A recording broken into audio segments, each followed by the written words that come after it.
Kapag sinabing Camp Sur, dagat, falls, o kaya water sports ang pasyal. Pero para sa kakaibang Camp Sur Summer, may destinasyon pang pwede ring daanan. Sa organic farm na ito, mababawasan ang inyong stress. Makakakain kayo ng healthy at marami pa kayong matututunan. Ang kasabay natin sa lakwatsang ito, ang mga working nanay na sina Rebecca, Susana at Nancy. Mga taga-burda kapag weekdays at titas of Camp Sur kapag weekends. Inaabot daw sila ng hanggang 10 oras araw-araw sa pagbuburda. Madalas nga raw, nag-uuwi pa sila ng trabaho at kapag idinadagdag pa riyan ang mga gawaing bahay, kasi minsan walang lugar para kumain, sobrang busy. Sinasamantala na kung halimbawa pupunta ng palengke, sasaglit na sa para makapumasyal na rin at the same time. Tamang-tama ang pasyalan na ito para sa magkukumare dahil sa nakaka-relax na sariwang hangin at magagandang tanawin. Kasi pagka meron kang ganitong ambience or surroundings, magiging ka talagang creative. When you're immersed in nature, yung creativity mo magigising or ma-enhance. Sa farm tour, unang ipinakita sa kanila ang Pili Avenue. So kung titingala kayo, makikita nyo yung napakaraming bunga ng pili at marami na rin ang hinog.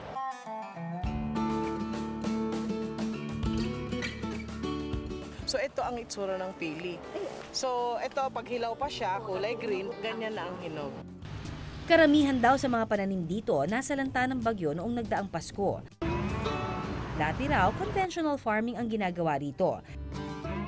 Hanggang taong 2005 nang natuto ng paraang organic ang may-ari nitong si Bernadette. I learned from those seminars na hindi lang yung tao ang magbe-benefit if you practice organic farming, but also the environment. Bukod sa iba't ibang uri ng fruit-bearing trees, meron din siyang tanim na lowland vegetables tulad ng sitaw. Sakto, pwede nang anihin ang mga ito.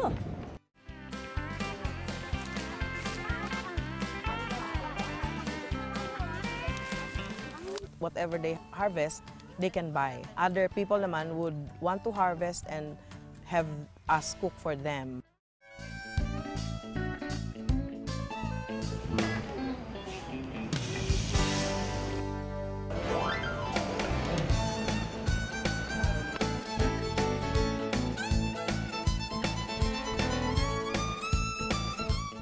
Matapos ang farm tour, ipinatikim ni Bernadette ang ilan sa kanilang specialty na farm-to-table dishes. Ang lahat ng ito, fresh na, siguradong healthy pa. Bagay na bagay para sa ating titas na health conscious na rin.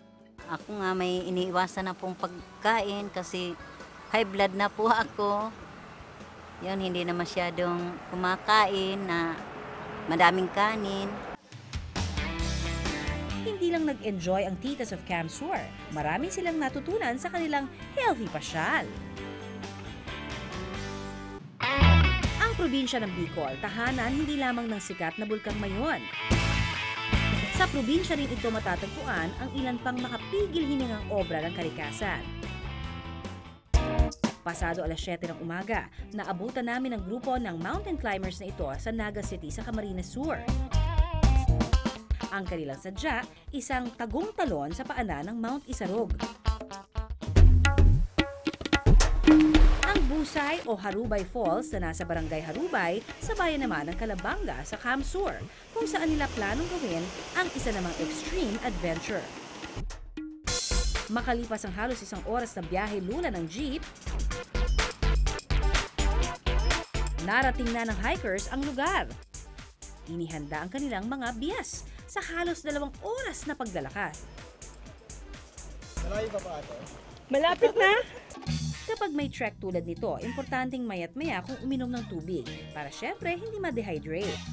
Ilang sandali pa, narating na nila ang Busay Falls. Sa ganda ng lugar, ang magbabarkada agad na groovy. Ang tatlong Maria agad na nagsuot ng protective gear gaya ng helmet, gloves, harness, life vest, knee at elbow pads. Aakyatin kasi nila ang Busay Falls para sa isang extreme water adventure. Ang waterfalls rappelling. Hindi naman daw ito nalalayo sa ordinaryong rappelling, liban na lang sa pagbaba habang sinasagupa ang tubig ng falls. Yung harness natin, ito yung connector nyo sa lubid.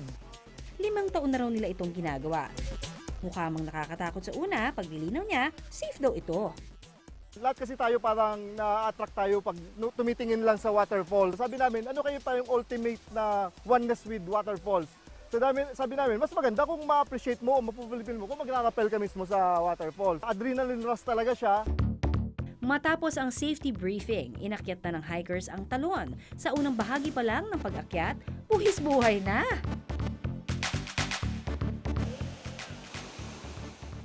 Gamit ang harness, itinatali ng hikers ang kanilang katawan sa safety line para iwas aksidente.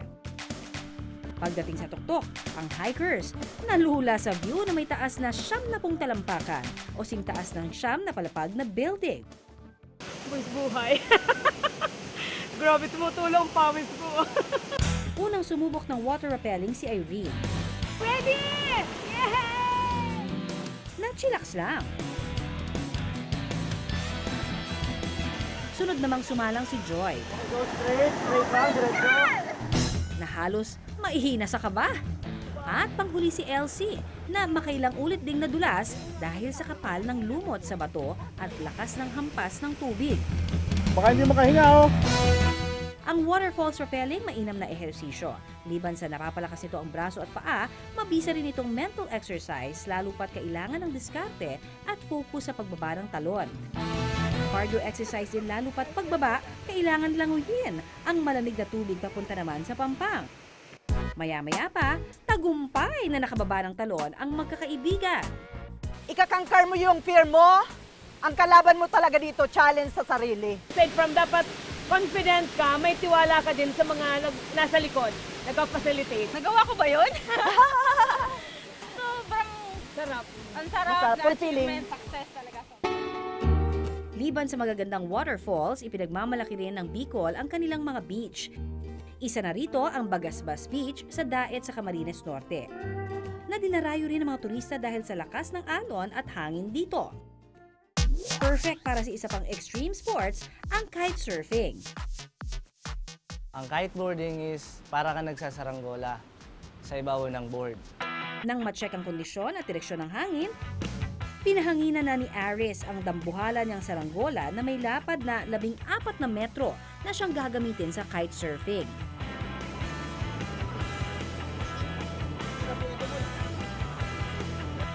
Liban daw sa maganda itong recreational activity, ang kitesurfing maaari rin daw gamitin sa rescue operations, lalo pat mas madaling marating ang destination kahit pa sa gitna ng dagat kung lulan nito.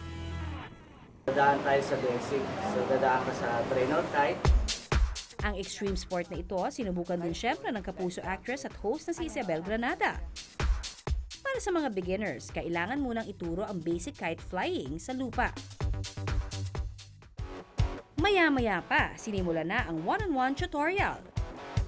Ang kitesurfing o ang basic kite flying, nakatutulong mapalakas ang braso at kamay. Maganda rin itong mental exercise dahil kailangan ng focus sa pagpapalipad ng higanteng saranggola para hindi ito bumagsak sa lupa. Hirap pala nito, no? Pero syempre, practice makes perfect. Matapos makuha ni Isabel ang basic kite flying, itinuro naman sa kanyang advanced training, ang looping o pagpapaikot ng saranggola sa ere. Ay, nagawa ko! It's a learning process pero enjoy siya. Especially siguro pag nasa tubig na at ginagawa na natin yung proper talaga. It would be fun.